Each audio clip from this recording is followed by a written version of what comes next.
नमाज जनाजा का तरीका भी हर मुसलमान को मालूम होना चाहिए।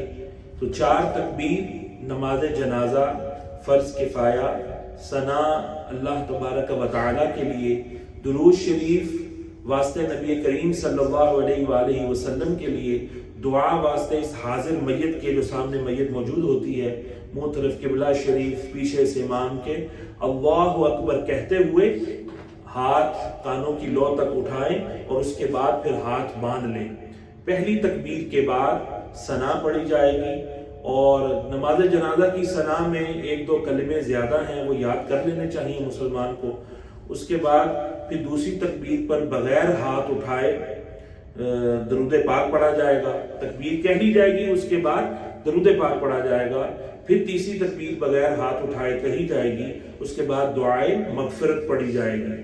अगर बच्चा हो या बच्ची हो तो नाबालिग और नाबालिगा के लिए अलग-अलग से दुआएं हैं, उनके सीगे अलग अलग हैं, वो पढ़ ली जाएं। और अगर बालिग हो, मर्द हो या औरत, तो फिर एक ही है दुआए मगफिरत, वो पढ़ी जाएगी। और फिर चौथी तकबीर पर बगैर हाथ उठाए जो है वो उसके बाद हाथ खोल दिए जाएंगे और फिर सलाम फेर दिया जाएगा। बाज लोग तकबीरात में मुंह आसमान की तरफ उठाते हैं, ये बेअसल चीज है।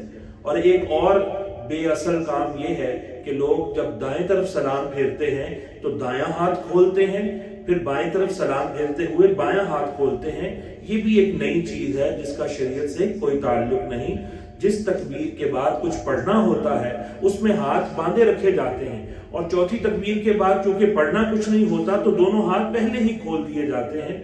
तो लिहाजा ये एक एक हाथ करके खोलना ये एक नई इख्तिरा है, इससे बचना चाहिए। अल्लाह अमल की तौफीक अता फरमाए।